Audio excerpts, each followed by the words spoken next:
which goes to show how much Western interventionalism in foreign countries always ends up leading to a refugee crisis in the countries that facilitated that interventionalism. You might remember recently on a Tucker Carlson interview, a former congressman spoke about why the West, the United States, and EU countries wanted to take out Gaddafi. Take a quick listen to this. I hand carried the letter back from Gaddafi offering to resign. The U.S. didn't want him to resign. They wanted to kill him.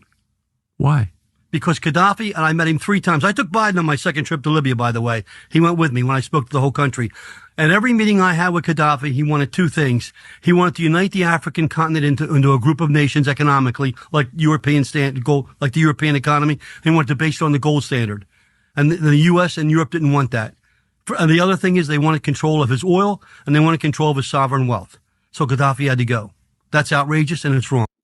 So, also interesting to note that prior to Gaddafi's downfall, Libya was the wealthiest country in Africa per capita. Had free healthcare, free education. It wasn't perfect by any means, but it was one of the most successful countries in Africa. And after Gaddafi's fall, it led to modern-day slavery. Take a look at this chart here showing the change in migration through the Mediterranean Sea after Gaddafi's fall.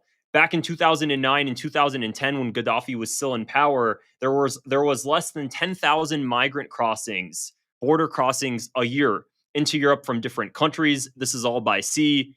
In 2011, that number went 10x up past 60,000.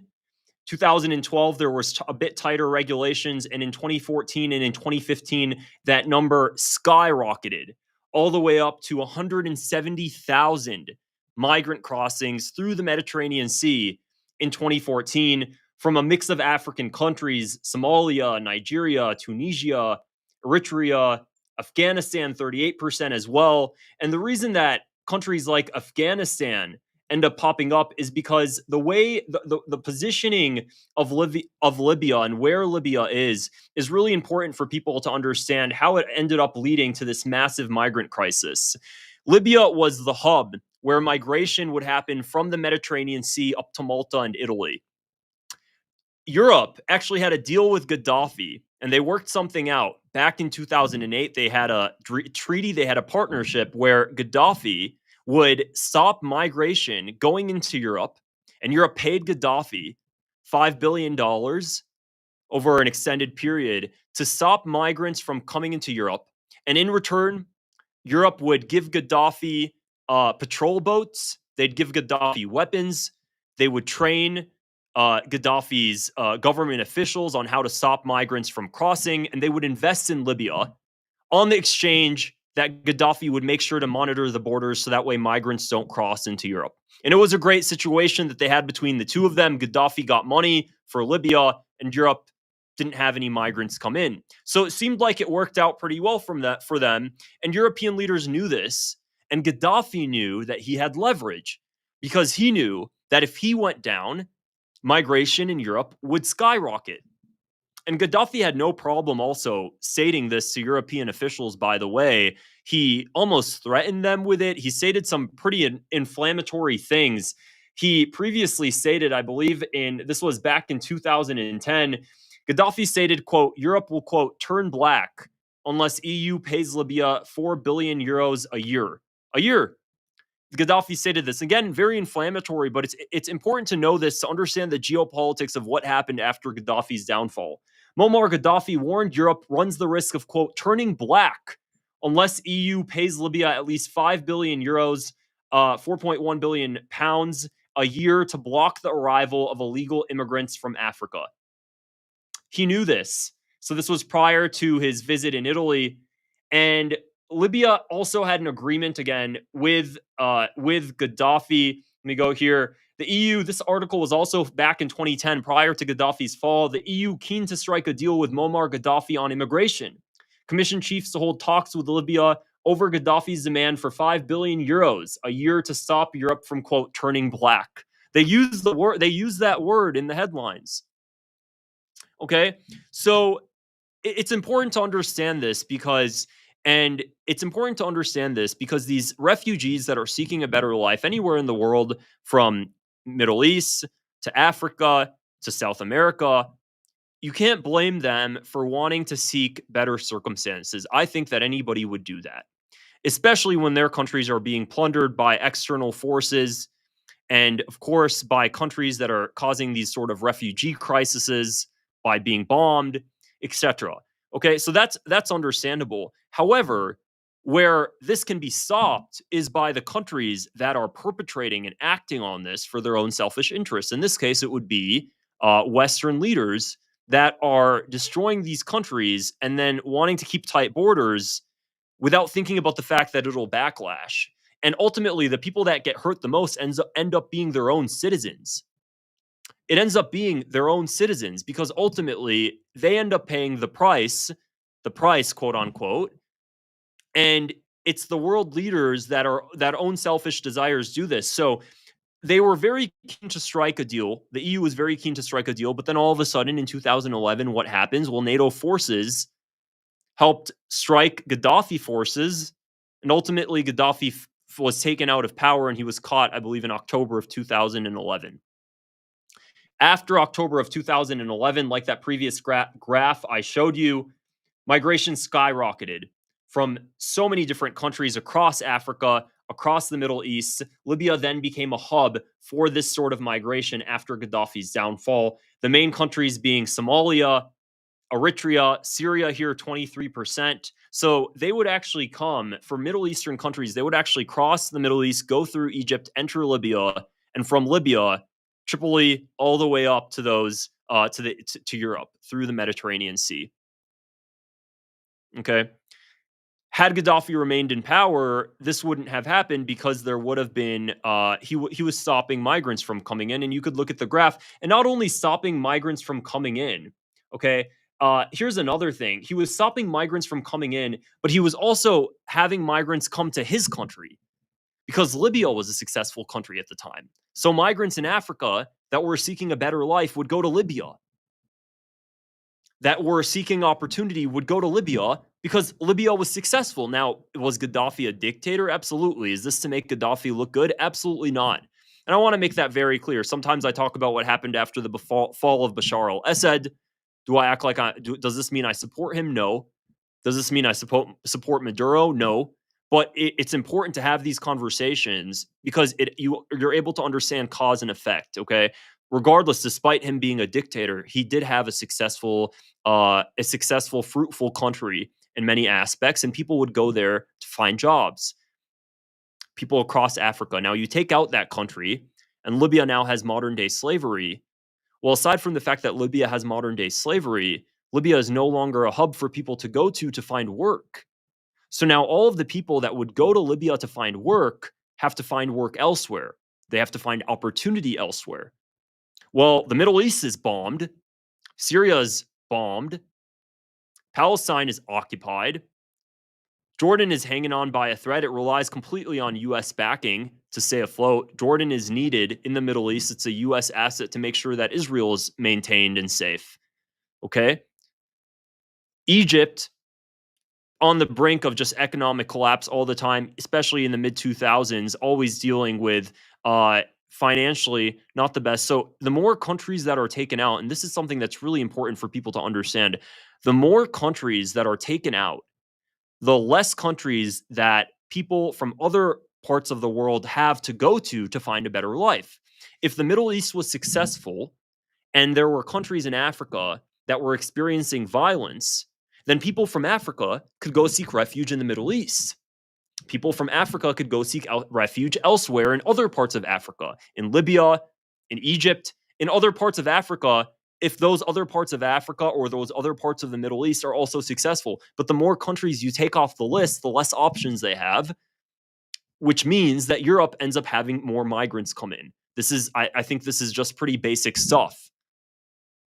So NATO forces assisted in the downfall of Gaddafi. Why? Well, because of everything that individual previously listed. And then, of course, especially and because of Israeli pressure, Israel's always wanted to take out everybody that backs the Palestinians. Gaddafi was very anti-Israel. They didn't like him, and they wanted to make sure he was taken out. Netanyahu even stated it back in the early 2000s. Libya is a huge threat. He needs to be taken out. So there was massive massive Zionist influence to push Gaddafi out. Massive. And it worked. Israel ended up getting what it wanted, and it led to a massive migrant crisis. And now Europe's paying the price of it, and you're seeing this right wing rise in Europe to get them out. And the only reason they're there is because European leaders assisted in that happening.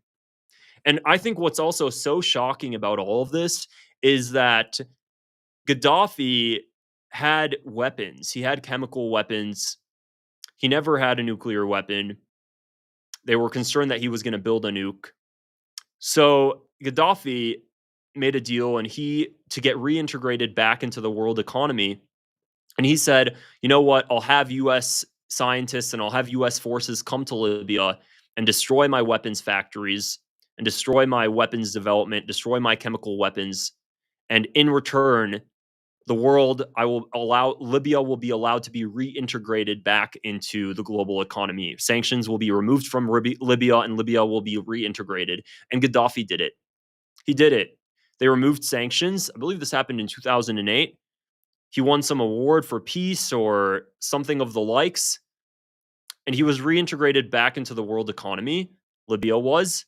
And Gaddafi thought this was great. Well, what ends up happening a couple years later? He destroyed his weapons. He had American forces come in, destroy his weapons manufacturing sites. And then 2 years later, now that he has nothing to defend himself with, Western powers were like, well, great, let's just take him out. Now he can't defend himself, so it'll be easy. You can't make this up. So, because of that, this is what's called the Gaddafi. I believe they call this the Gaddafi effect, where now in Iran and North Korea, whenever Iranian officials and North Korean officials are talking about the desire for nuclear weapons in Iran, or North Korea talking about the fact they already have nuclear weapons, they'll bring up Gaddafi and they'll say, look what happened to Gaddafi. We can't trust the West. Iranian officials that have been pushing Iran to develop nuclear weapons, because within Iran, of course, people have diverse opinions. So pro-nuclear Iran officials in Iran state, look at what happened to Gaddafi, because he destroyed his nuclear weapon sites, and the West promised to get him reintegrated into the global economy, and they did, and then he was taken out. So Iranian officials use this as a reason, as justification as to why they can't trust the West and why they must maintain their weapons. North Korea, back in 2012, stated the same thing.